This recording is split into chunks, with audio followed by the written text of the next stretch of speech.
Press conference नहीं कर रहा हूं, मैंने एक यूनिफॉर्म पॉलिसी की बात कर रहा हूं।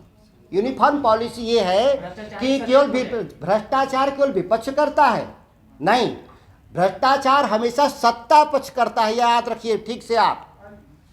तो केंद्र में जो सत्ता में बैठे हैं वो भ्रष्टाचार कर रहे हैं, उस पर कोई कार्रवाई नहीं हो रही है, कोई जांच नहीं हो रही है, केवल उन पर कार्रवाई हो रही है जो दिल्ली के खिलाफ लोग हैं, जो उनके विपक्ष में लोग हैं, उन पर यह कार्रवाई हो रही है, एक पक्षीय कार्रवाई हो रही है, इसकी मैं बात कर रहा हूं। इसीलिए आम सहमति वापस होना चाहिए। इसीलिए मैंने विधायिका के सदस्य होने के नाते मैं इस अधिकार का इस्तेमाल करते हुए मैं निजी विधेयक बिहार विधानसभा में आज पेश कर रहा हूं और माननीय विधानसभा के अध्यक्ष जी से मैं चाहता हूं कि इसी सत्र में बहस हो करके जो दिल्ली DSPE एक्ट को जो आम सहमति मिला है बिहार से, इसको निरस्त कर दिया जाए और केस टू केस मेरिट के आधार पे बिहार सरकार से अनुमति लेकर जांच की जरूरत महसूस करेगी राज्य सरकार, तो उसको जांच करवाया जाएगा।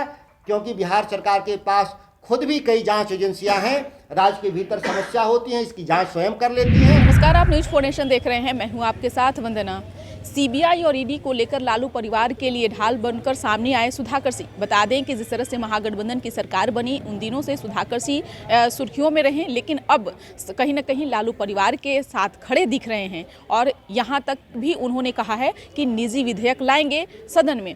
हालांकि जिस तरह से CBI और ED की छापेमारी लगातार लालू परिवार पर चल रही है, ऐसे में सुधाकर सिंह ने कहा कि कहीं न कहीं परेशान करने की कोशिश की जा रही है। जब एक FIR को लेकर के CBI और ED के अब तक हाथ कुछ भी नहीं लग रहा है और आनन फानन में बार बार परेशान करने का काम किया जा रहा है, तो आज जो है हम निजी विधेयक लाएंगे सदन में और आपसी सहमति से ही इस विधेयक को पास कराया जाएगा। हालांकि देखने वाली विषय होगी कि जदयू इसमें समर्थन करता है या नहीं। पहले हम आपको सुनवाते हैं कि क्या कुछ कहना है बिहार सरकार में पूर्व मंत्री सह राजद विधायक सुधाकर सिंह का। आप सभी जानते होंगे कि जब से बिहार में महागठबंधन की सरकार बनी है, उस दौरान करीब 7 महीने में केंद्रीय जांच एजेंसियों के द्वारा लगातार बिहार में छापेमारी को बढ़ा दिया गया है। जांच की कार्रवाई असीमित तरीके से उसको आगे बढ़ाने का केंद्रीय सरकार के द्वारा आदेश दिया गया है। आश्चर्यजनक है कि जब तक बिहार में NDA की सरकार थी, यही केंद्रीय जांच एजेंसियां नहीं के बराबर कार्रवाई कर रही थी। इससे साबित होता है देश के तमाम जो विपक्षी दल हैं, जिनका आरोप है कि देश की सत्ता में बैठे हुए केंद्रीय सरकार के लोग अपने राजनीतिक प्रतिस्पर्धियों और विपक्षियों को एक केंद्रीय जांच एजेंसियों के द्वारा डराया धमकाना जाने के प्रयास इस तरीके से किया जा रहा है कि राजनीतिक अस्थिरता का जन्म हो रहा है।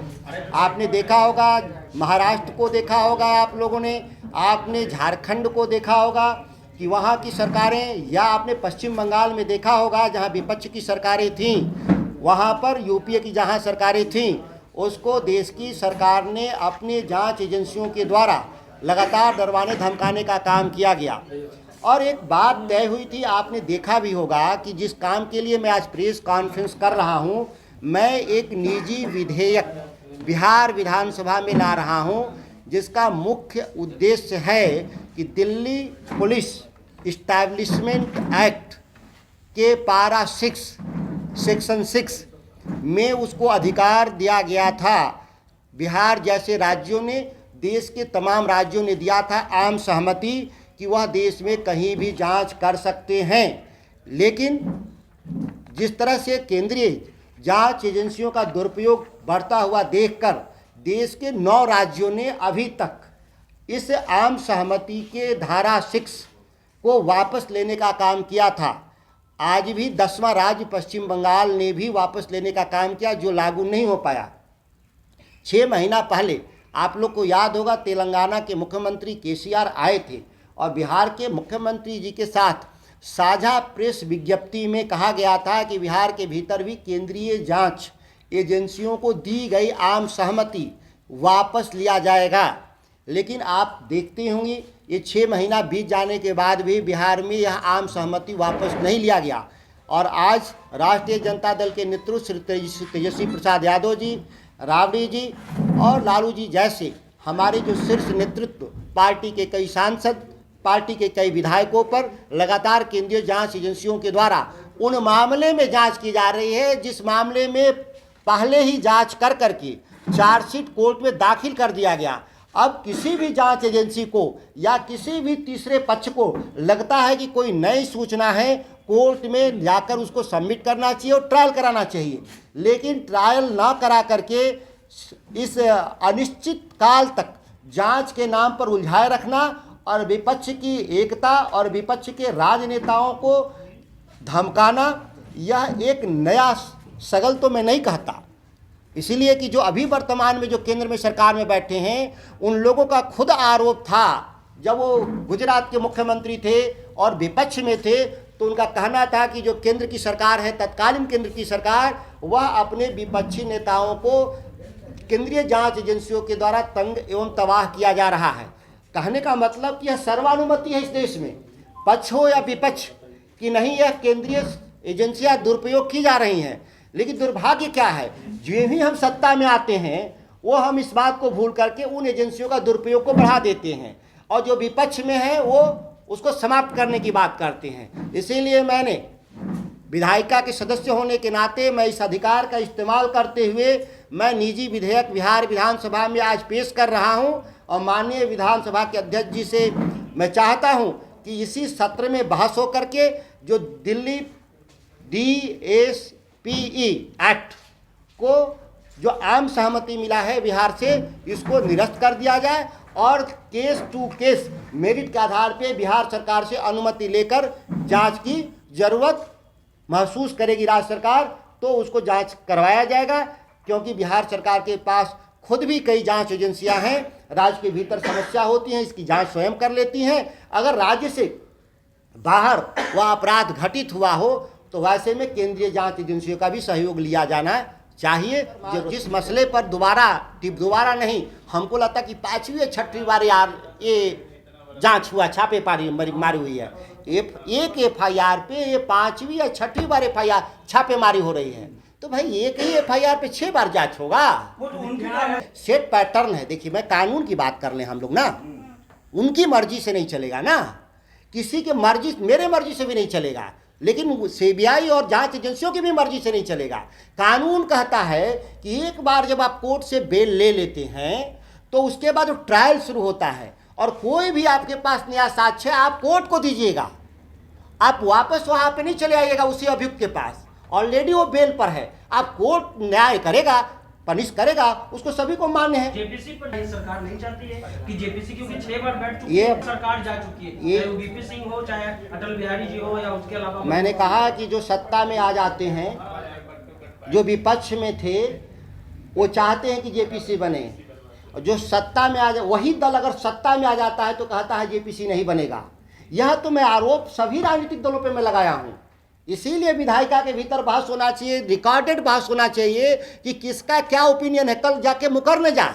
मान लीजिए मैं आज विपक्ष में हूँ और मैं कह रहा हूँ कि ED और CBI के अधिकार जब्त हो जाएं और कल के दिन जनता हम ही को सरकार बनाने का अवसर दे दे और कल हम उसी का दुरुपयोग कर दें, तो लेकिन जब रिकॉर्डेड विधानसभा में आप बोलते हैं, पार्लियामेंट में बोलते हैं और रिकॉर्डेड माना जाता है, इसीलिए मैं चाहता हूँ बहस करके सभी राजनीतिक दल अपनी बात को रख दें कि क्या चाहते हैं लोग, सर्वानुमति बनाएं, क्योंकि यह सर्वानुमति के ही जरिए मिला था अधिकार, आम सहमति, और आज सर्वानुमति टूट चुका है। यह एक तरह से केंद्रीय सरकारों के हथियार के रूप में जांच एजेंसियों का दुरुपयोग हो रहा है। यह देश के आम जनमानस तक बात जा चुकी है, इसीलिए मैं इस विधेयक को ला रहा हुई है, उसी को लेकर CBI और ED ये सब कर रही है छापेमारी, तो आप क्यों? मैं किसी के बचाव के लिए नहीं हूँ, मैं अभी भी बता रहा हूँ, मैं किसी के बचाव के लिए यहाँ प्रेस कॉन्फ्रेंस नहीं कर रहा हूँ, मैंने एक यूनिफॉर्म पॉलिसी की बात कर रहा हूँ। यूनिफॉर्म पॉलिसी ये है कि केवल भ्रष्टाचार केवल विपक्ष करता है, नहीं, भ्रष्टाचार हमेशा सत्ता पक्ष करता है, याद रखिए ठीक से आप। तो केंद्र में जो सत्ता में बैठे हैं वो भ्रष्टाचार कर रहे हैं, उस पर कोई कार्रवाई नहीं हो रही है, कोई जांच नहीं हो रही है, केवल उन पर कार्रवाई हो रही है जो दिल्ली के खिलाफ लोग हैं, जो उनके विपक्ष में लोग हैं उन पर यह कार्रवाई हो रही है, एक पक्षीय कार्रवाई हो रही है, इसकी मैं बात कर रहा हूं। इसीलिए आम सहमति वापस होना चाहिए। सुधाकर जी, एक सवाल है कि इंडियन एक्सप्रेस का एक रिपोर्ट आया है जी। उसमें कहा गया कि एलारा नामक कंपनी को डीआरडीओ और इसरो ने एक तरह से रक्षा मामले में टेंडर दिया है। अब ये खबर आ रही है कि इलेरा का कौन मालिक है ये कंफर्म नहीं है, और इलेरा जो है वो बिजनेस पार्टनर है अडानी के, और उसके अलावा जो ईडी के प्रमुख, तो ये पूरे हमने आपको इसी पिछले वक्तव्य में मैंने बोला कि जो सत्ता में बैठा होता है वही भ्रष्टाचार करता है। मैं इस बात को कह रहा हूँ। तो जो दिल्ली में सत्ता में बैठे लोग हैं, जिनकी हिडनबर्ग के जो एनालिसिस को ये रिपोर्ट के आधार पे जो आया है, जिस पे जांच की आवश्यकता है, मैं ये आरोप नहीं लगा रहा हूँ कि किसी ने पैसा लेके भ्रष्टाचार किया है, लेकिन जब आरोप है तो इसकी जांच होनी चाहिए केंद्रीय जांच एजेंसियों के द्वारा, जो नहीं हो रहा है। इसीलिए मैं कह रहा हूं कि एक पक्षीय है। इसीलिए देश में एक आम सहमति बनी थी पार्लियामेंट में, याद करिए कि लोकपाल गठित होगा, यह पार्लियामेंट का कंसेंट था, इसी के आधार पे वो आंदोलन वापस हुआ था। लेकिन आज तक लोकपाल नहीं बना, तो इसके लिए सभी राजनीतिक दल दोषी हैं यहाँ पर। मैं इसीलिए विधायिका, याद करिए, मैं पार्टी के तौर पे नहीं, मैं एक विधायक के तौर पे निजी विधेयक पेश कर रहा हूं कि सभी दल इस पर अपने राय व्यक्त करें कि वो चाहते क्या हैं।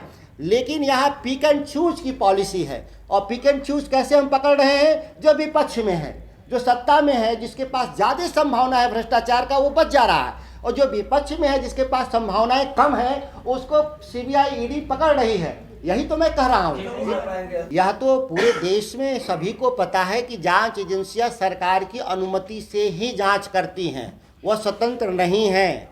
जिसकी लड़ाई हुई थी देश भर में कि लोकपाल की स्थापना होनी चाहिए, और लोकपाल स्वतंत्र रूप से एक निकाय होगा जो जांच एजेंसियों को नियंत्रित करेगा। लेकिन सभी लोग को मालूम है कि वह आज तक कानून पास नहीं हुआ। सरकार ही नियंत्रण में रखती है जांच एजेंसियों को। केंद्रीय जांच एजेंसियां जो केंद्र की सरकार में अधीन है, और राज्यों की जांच एजेंसियां राज्य सरकारों के अधीन है। यह तो बात सर्वविदित तथ्य है। क्या इस बात का समर्थन करेगी या नहीं? मैं जहां तक जानता हूं इस मामले में कि आपने कहा, इसीलिए मैंने अपने पिछले वक्तव्य में मैंने कहा कि 6 महीना पहले केसीआर आए थे, तेलंगाना के मुख्यमंत्री और बिहार के माननीय मुख्यमंत्री जी का दोनों का संयुक्त वक्तव्य है कि हमारी आम सहमति जो दिए हैं वो आम सहमति वापस लेना। तो मैं तो ये मानता हूं कि जेडीयू का समर्थन होना चाहिए। जब उनके मुख्यमंत्री का जब बयान है, तो जब उनके कार्यपालिका के हेड का बयान है, तो पार्टी का भी समर्थन इस पर जरूर मिलना चाहिए। मामले में आपकी पार्टी को आपत्ति हो? जी नहीं, मैं ये मानता हूं कि जो जेडीयू के खिलाफ भी कभी कभी समय पर जब ये विपक्ष में रहते हैं, जब वो एनडीए से निकल कर बाहर आते हैं, तो इस तरह की छापेमारी सीबीआई वाले करते हैं। बीच में एक छापेमारी हुई भी थी जेडीयू के नेताओं पर, और मुझे अच्छी तरह से याद है कि 2012 में भी सीबीआई जेडीयू के नेता थे, उस समय के तत्कालीन जो ट्रेजरर थे, कोषाध्यक्ष राकेश सिन्हा, शायद उनका नाम था, राकेश सिंह, उनके घर पर, जिनके घर पर माननीय मुख्यमंत्री जी स्वयं वर्षों तक रहे थे, उस घर पर सर्च किया गया था इनकम टैक्स के द्वारा।